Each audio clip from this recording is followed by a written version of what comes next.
It's me, Mario. Hello. We're playing. Persons. 9 hours. 9. Nah, fuck. Not working it. Come on. Come on. Oh, wait. Tape! It's duct tape. Oh. A lot. I need to get this camera fixed. It was working, and now it's just kind of off center. Okay.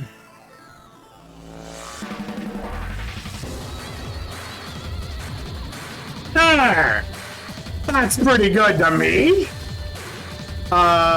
Skip that and continue. Would you like loading the message? Yeah. Loading complete, resuming game. They left the operating room. The hallway, they took them around several corners and past several doors, but they were all locked. Until, at last,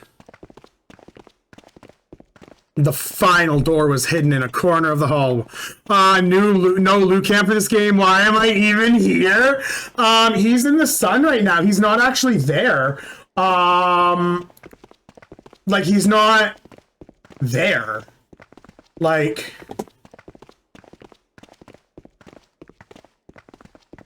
there's no dog there. There's no dog on that screen. Give me a second. Like, where in the world is Carmen Sandiego? He is not there. 1 second here.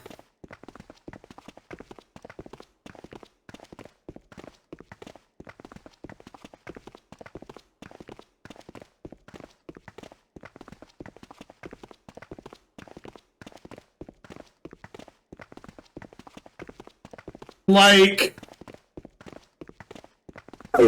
God, it's like I'm not even fucking a professional at all or anything. Oh my God. I know, it's just funny. God, that's gonna be funny in the vlog. People are gonna see, it's gonna be like, where Lou? He hide? The final door was hidden in a corner of the hall. Junpei grabbed the handle. As he made to push it open, a voice stopped him. The voice came from behind him and belonged to neither Seven nor Clover. Well, who does the voice belong to? Dumpy! He spun around. He saw someone running toward him from the other end of the hall. There were 3 people coming towards Junpei and his companions.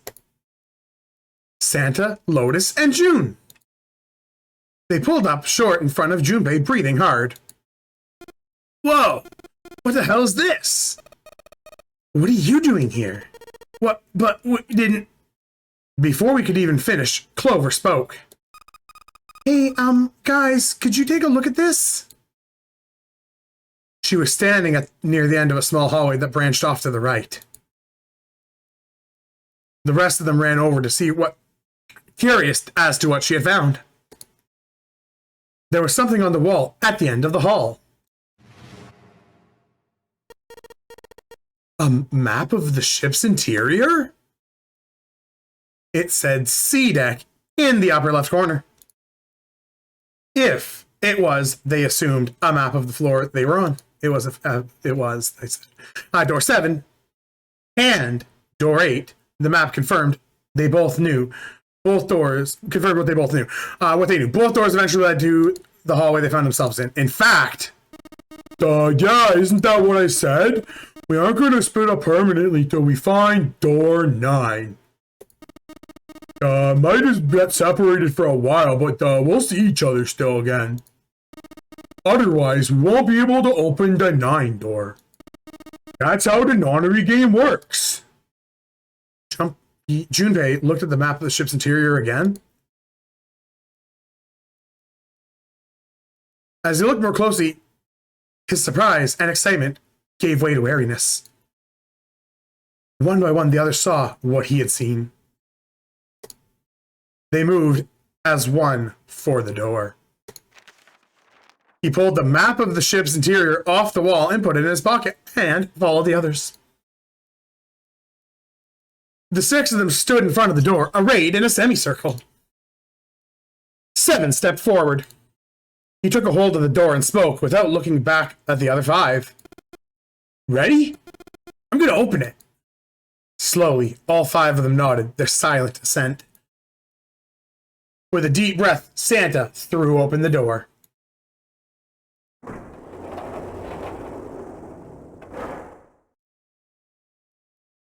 They poured through the doorway into the room, even without looking around. Each of them knew where they were. They were just where the map had said they would be. The same room they'd been in not very long ago. The tremendous central hospital room with empty beds from wall to wall.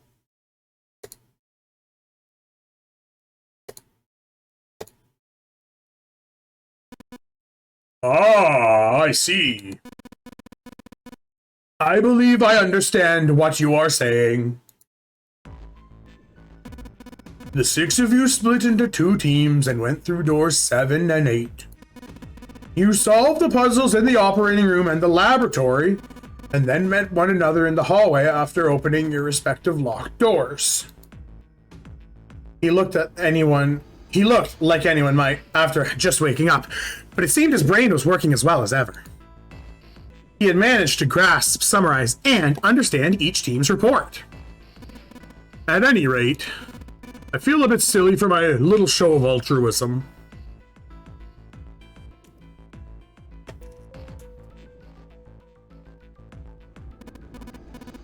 I'm sure you'll be back for me. I did hope you would come back, but I confessed I didn't think you'd back so soon. He shook his head with a rueful smile. Well, since we saw each other again, we ain't dead, so I say it's good enough. 7 smiled. Anyway, I say we get out of this old creepy place. We found the key we need. The key? Ain't that what I said? I'm talking about the Jupiter key. We found it in the operating room. Hey, Junpei? Junpei nodded. Ah, the solar system keys. Actually, we found one in the laboratory, too. Here's the Earth key. Lotus dug a still warm key with an Earth symbol on it. Dug out a still warm key with an Earth symbol on it. I might lose it, so it's probably better that you hold on to it. That way, it won't be my fault if it gets lost. And with that, she pressed it into Junpei's hand. He felt slightly less honored. As the group, they now had 3 keys that had not been used. The Jupiter key, which they had found in the operating room. The Saturn key, which had been found in the kitchen. The Earth key, which Lotus had just handed to Junpei. Junpei tucked the new keys into his pocket. June spoke up. The Jupiter key is supposed to be for the door at the end of that long straight hallway, right? Yeah. If the map's right, then it contacts the central staircase. Next to the central staircase. The one next to the stairs. Wait. They were the first words anyone had heard out of Clover's mouth in quite some time. Her face suggested they weren't going to be very happy words. What about door 3? Look. You saw the map, right?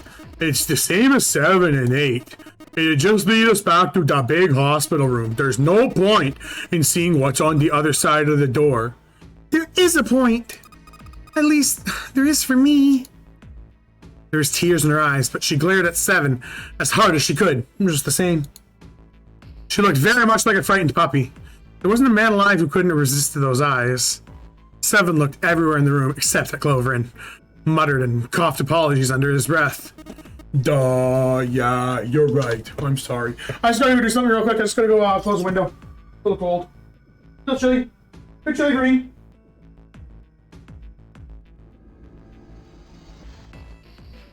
Three chilly, 5 me. And I want to check my heat. Very cold.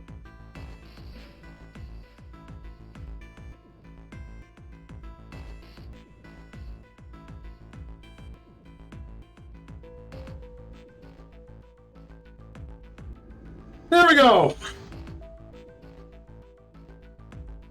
Duh, you're right. I'm sorry.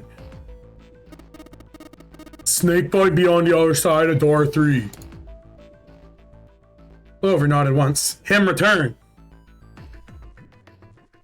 The next person to speak was Ace. Very well. I'll be coming with you then.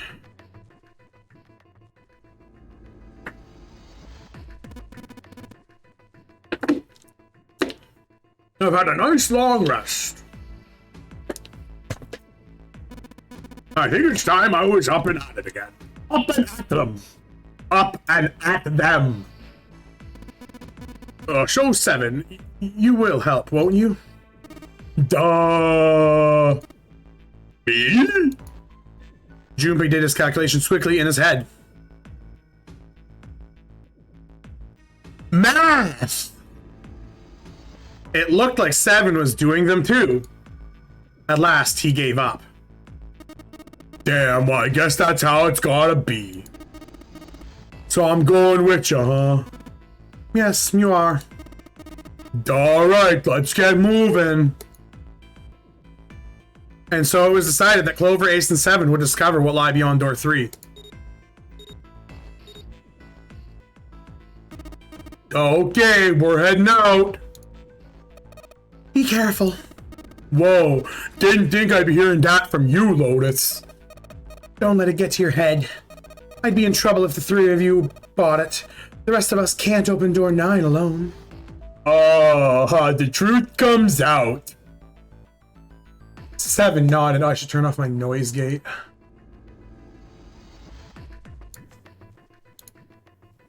There we go.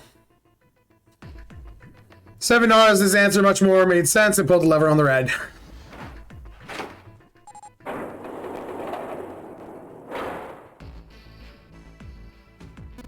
Okay, let's go. The door opened and Ace, Clover, and 7 jumped through it. 6, 7, 8. And after 9 seconds, the door closed noisily. Alright, we should get moving too. Huh? Get moving? Where are we going? Everyone except Lotus seemed rather confused. Well, it would be a waste of time to just sit here around, wouldn't it? Let me explain. I get it. We're going to see if we can get anywhere interesting with the Jupiter key. Yes. If we're lucky, we might even find Snake. They were at the end of the hallway lined with individual hospital rooms. The Jupiter symbol was engraved on the keyhole. Alright, Junpei, open it if you please. Yeah, on it. Junpei pulled out the Jupiter key out of his pocket and slid it into the keyhole. He twisted. With a nice sharp click, he felt the door unlock. Alright, ready guys? Junpei's companions nodded. He nodded back and slowly and quietly opened the door.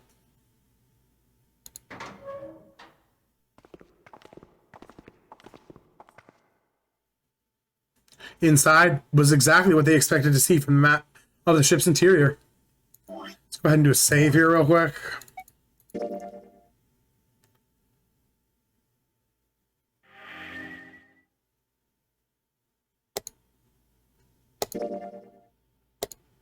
They were in a tremendous hall, almost like a ballroom, with a massive central staircase. Oh, great. Back to the beginning. You sure this is a good idea? What do you mean? Well, we already searched every inch of this room, didn't we? Like, I'm asking if there's any reason we came back here. What do y'all want me to say? Is there a reason? Of course there's a reason, or no idea. First chat gets it, let me know what you want me to choose.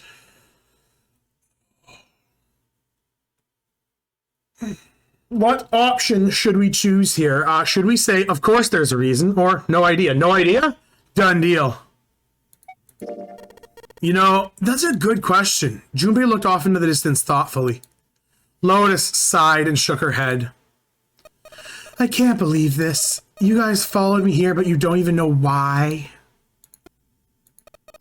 Junpei, you've got the solar system keys, don't you? He did. He pulled them out. The Saturn key card and the Earth key. Junpei didn't see what they had to do with anything, though. Both he and Santa were completely lost. Fortunately, June took pity on them. Don't you remember the elevator? On C-Deck, where we are, there was a big elevator behind the stairs, remember? And next to the elevator, there was a card key reader with the Saturn symbol on it. And on A-Deck and the door to the left, there was a keyhole with the Earth symbol on it, I think. So, the two keys that Jumpy has should let us to the elevator on A-Deck, huh? Yeah, that's right. June smiled, pleased with herself. So did Santa. All right, I got it. Let's get started then. What do you say we split into two teams? Lois and I will search the Earth one, so you two can search Saturn, all right? Sounds good. Junpei handed the Earth key to Santa. They decided that their initial search should be brief, only 10 minutes. They'd meet back near the staircase once they were done.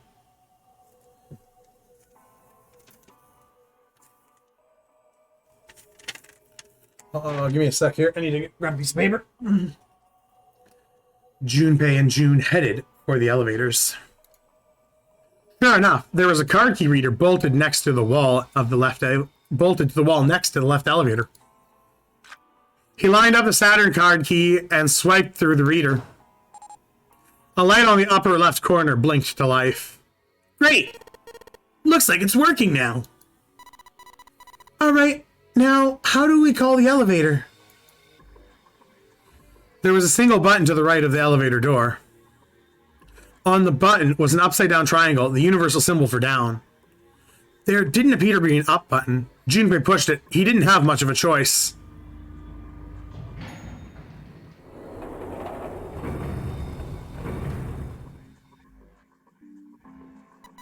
It opened. Look, Jumpy. June's voice was excited, but Junpei could hear a tingle of anxiety. Sweet, it opened. Let's get going.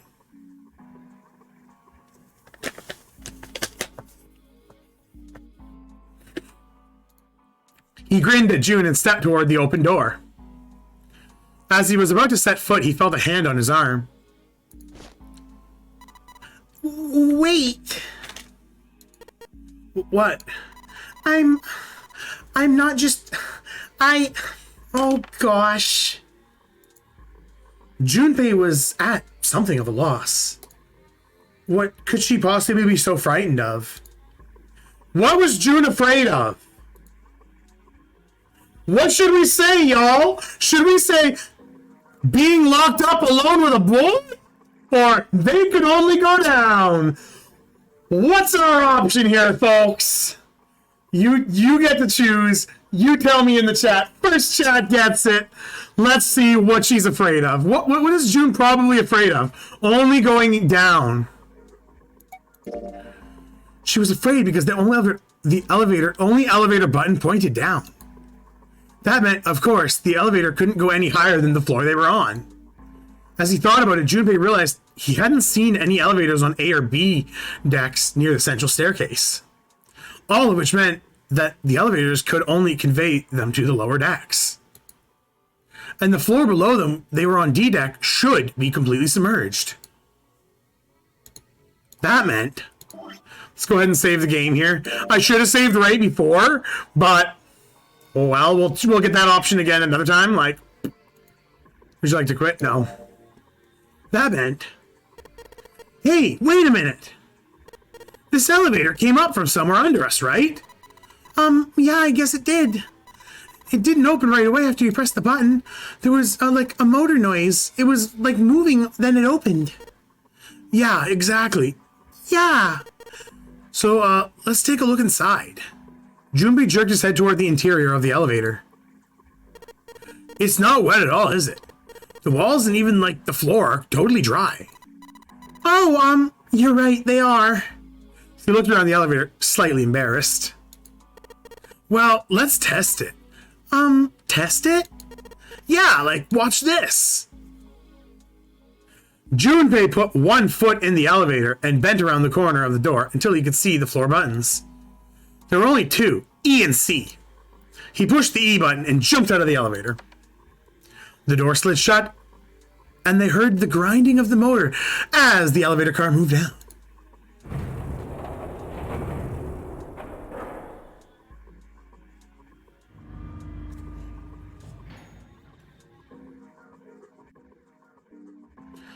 A few moments later, they heard the sound of the elevator door grinding open several floors below.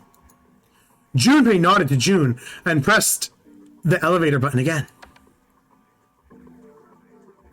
A few minutes later, the elevator returned.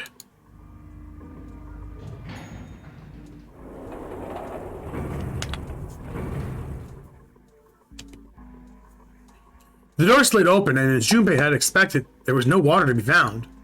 See? Junpei couldn't resist puffing out his chest just a little bit. June, however, looked still confused. What does it mean? How can the E deck be safe and the D deck is full of water? Well, here's what I think. The elevator shaft in E must have a watertight seal. It separated it from the ship's parts that's been punctured. Here, let me show you. He pulled out his notebook and pen and sketched out a rough illustration. Is there...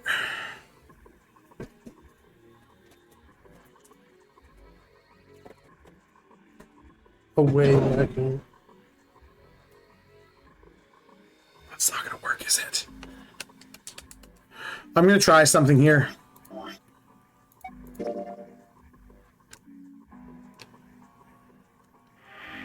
Give me 1 second. Finish saving. Would you like to quit?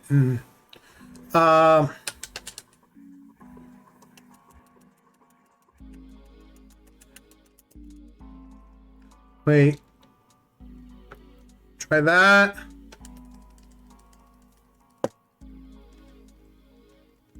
Hello? There. Okay, so now I need to re-register this. Give me a hot sec. I need to re-register the game. That's why I saved. I'm trying to get something set up here so that I can be set up a little bit better for my wrists. That hurts. There we go. Yeah, this is what we need. Oh, we don't need it there, though. We will skip. Oh, we will continue. Would you like to continue from that save point? Yeah, we can sit back here and, like, use the controller. What does it mean? How can E deck be safe and D deck is completely full of water? Well, here's what I think. The elevator shaft and E deck must be watertight and separated from whatever ship's been punctured. Here, let me show you. He pulled out his notebook and pen and sketched out a rough little illustration. See? Oh, I see. That's why the ship hasn't sunk. The shape of the ship keeps it from filling with water? Yeah, I think that's what's going on.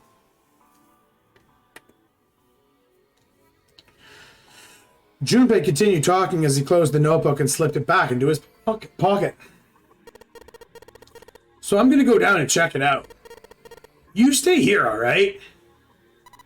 But... Come on, just do it, all right? He gave June a reassuring squeeze, then hopped out into the elevator.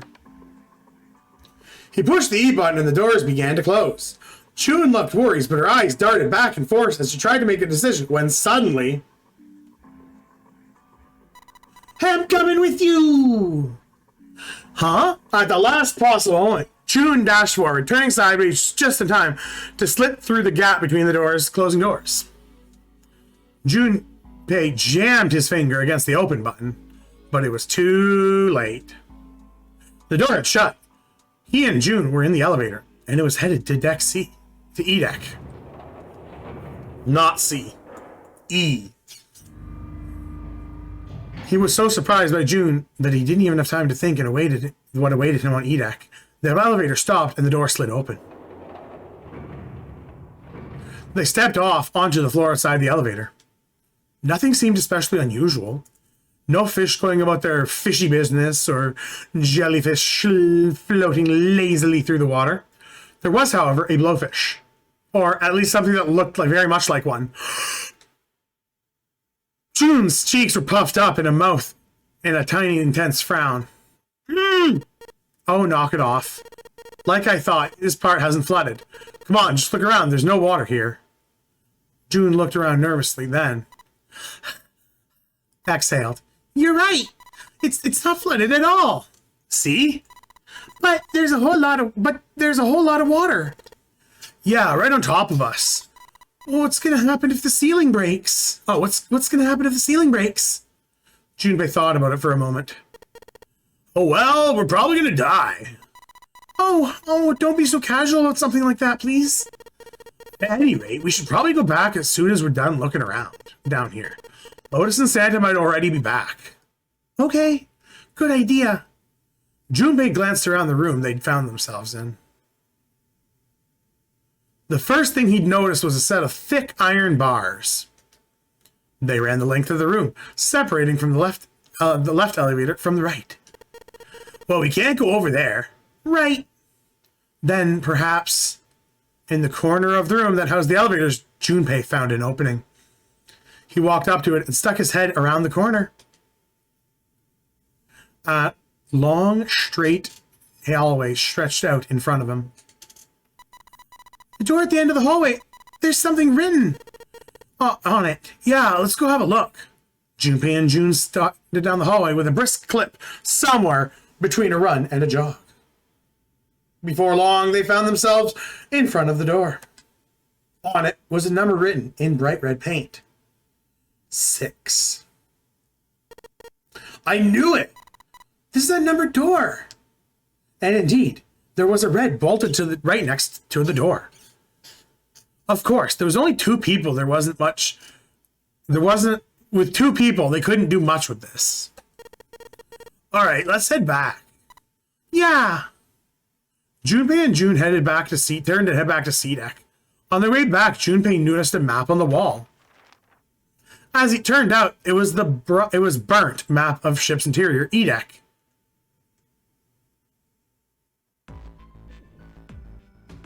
Huh? So you guys found door 1? He'd met back up with Santa and Lotus, who explained what they'd found. Apparently, there was another numbered door in A-Deck, just like the one on E-Deck. Beyond the door, the Earth key had opened. According to Santa and Lotus, there was a 1 on the door. All told, they discovered 2 new doors, 6 and 1. It is interesting that E-Deck wasn't flooded. Lotus was quiet for a moment, lost in thought. Well, we really don't know if all of E-Deck is safe. We only checked the area surrounding the elevator. Even so, it's still very interesting. You said 6-Deck was there, right? Yeah. Then that means Zero planned this out, even the sinking. That would have been some pretty serious remodeling of the ship's interior. It's pretty mind-blowing when you think about it. Yeah. I wonder how long it took. I can't even imagine how much it must have cost. Oh, it would have been a ton, that's for sure. Well, that does go along with what Ace was saying. The most reasonable explanation is that this was done by some organization with access to a whole lot of cash. Yeah, that does make a lot of sense. That thought made them go quiet for a moment. Junpei bit his lip. Lotus sighed softly to herself. Santa cracked his stick neck and stared off into the distance at nothing. I don't think it's a very good idea to stay here. June looked at Junpei with large, pleading eyes. Yeah, you're right. Ace and his team might be back already. Well, Junpei and I should be able to go open door 1.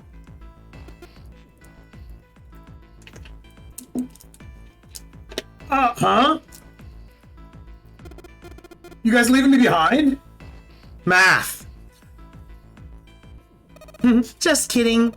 All right, let's go. Lotus's words were all the impetus they needed.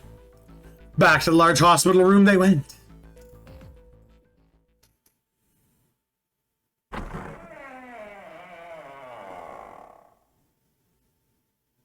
Right? It's a mood. The moment they stepped inside, a tremendous voice echoed across the room. Duh, hey! Where the hell did you guys go? It was Seven. Ace was right behind him, and Clover was behind Ace, although she seemed to be hanging back. It looked as though there was something strange about them. Seven had the look of a man who'd seen a ghost. Ace was just as pale, and Clover looked as though she had been only moments from passing out entirely. For a long moment, they simply stood there looking at one another. Junpei looked around nervously, waiting for someone else to speak. No one did. He looked at Seven. What happened? What the hell kind of question is that, bro? Seven was trying very hard to be angry, but something had shaken him. Hard. His shoulders were trembling, and his voice was strained. Snake is...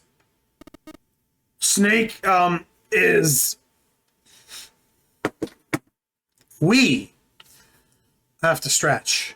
I'm going to let you stew on what might be being said here while I do a little stretch. But y'all can stew on that for a second here.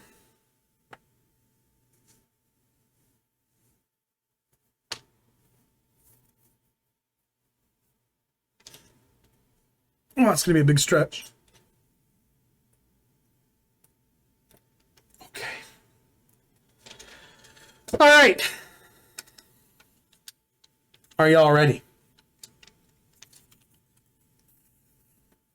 What is Snake, guys?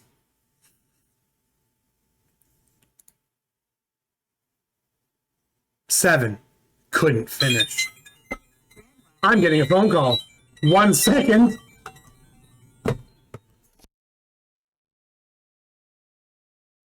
Sorry about that. I literally got a phone call. Like, I'm going to have to cut that out and fucking post. Seven couldn't finish. He just looked away, his face twisted by, well, Junpei wasn't sure. Instead, Ace spoke. He took a deep breath, closed his eyes, and spoke. Snake is, well, just as the Man-Thine did. It was as if all air had been sucked out of the room. Junpei felt his heart beat quick, and he realized he was having trouble breathing. He could feel cold sweat beading on his forehead and neck. June, Santa, and Lotus looked the way he felt.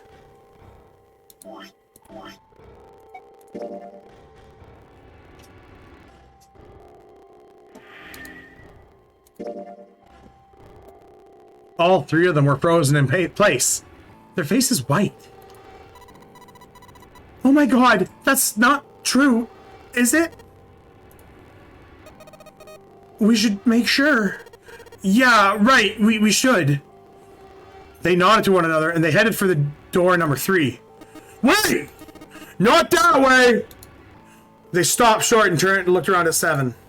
He pointed to the door with no number. I stuck a screwdriver in there earlier to keep it from closing all the way. It's not locked, so you can go through that way. Where is he? The shower room, on the left of the hall. I put a broom in there too, so you can keep the door open.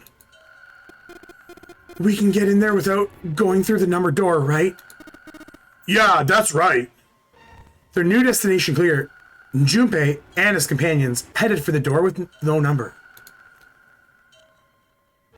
Once in the hallway, it was easy to spot the metal door from the left on the left wall.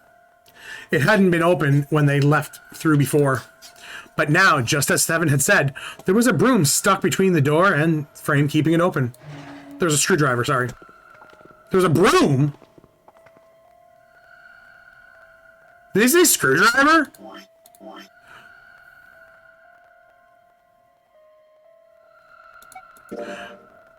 Yeah, right? I also do so. Because I am in my living room. I like how like that could be like every time you do something, you have to look at the camera and like do it in a different tone because you know we're in the living room, and like it feels like it's a spliced in clip that they did one take of living room. That's clip worthy, I think. They looked aside for a moment, then stepped inside. Well, I mean, I'm not a robot. I'm just in my living room. Oh, it smells horrible. Lotus wrinkled her nose and covered her mouth in disgust. Even Santa pinched his nose shut. Yeah, man, it's pretty awful. I feel like I'm gonna puke. It was just as bad as they said.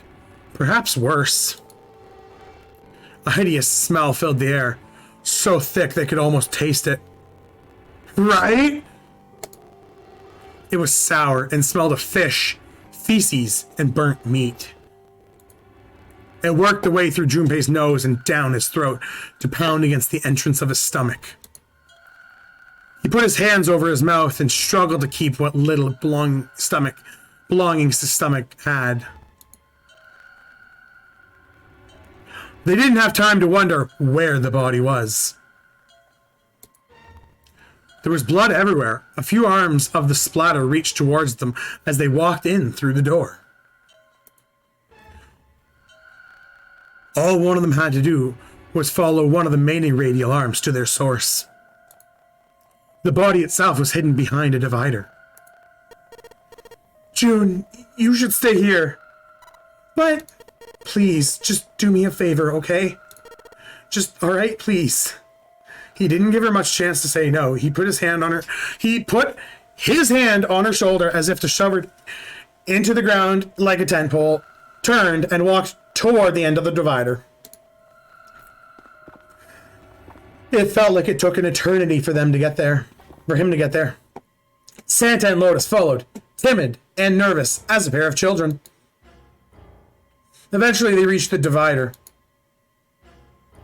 They looked at one another and nodded slowly. Junpei put his hands onto the divider and peered around the corner.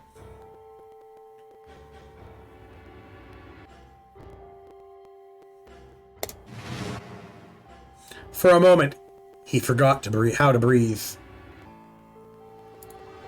He felt his heart collapse in his chest like an empty cigarette carton, and time froze.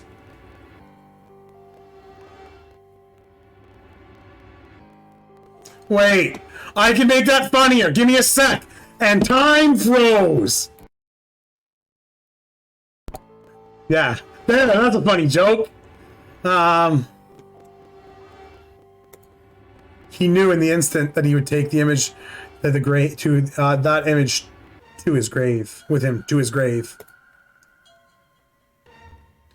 What was left of the body sat in the sea of blood. Chunks of flesh torn from the body sat in the blood like tiny islands in a great red sea. A vast rugged hole had been torn in the torso, and what remained of his intestines spilled out like fresh spaghetti. Like mom's spaghetti. Smaller chunks of meat splattered against the wall and became stuck as they dried. Globules of yellow fat left trails. The single slugs of gravity pulled them down towards the wall, even as they dried to it. Jesus! Just like Ace said.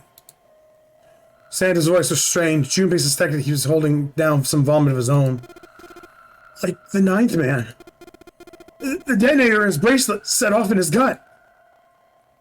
Oh, what am I doing? I have a controller. It looked though as though the painful had been quite powerful. The explosion had been quite powerful. His legs were both bent in odd... Let me just get, give me a second here. I need to, get my footrest. Nah, you know what? I'll get my footrest after. Oh my god, that was close.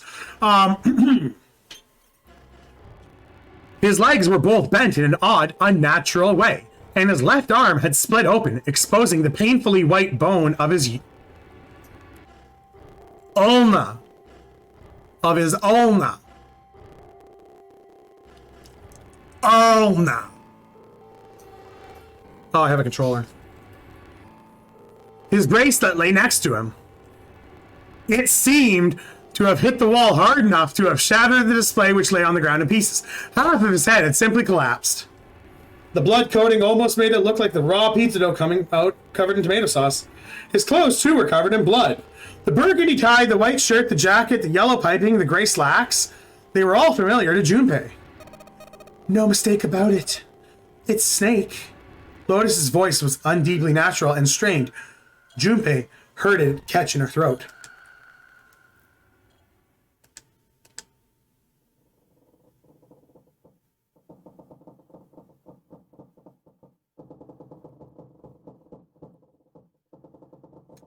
If you liked the video, consider leaving a like, follow, and subscribe.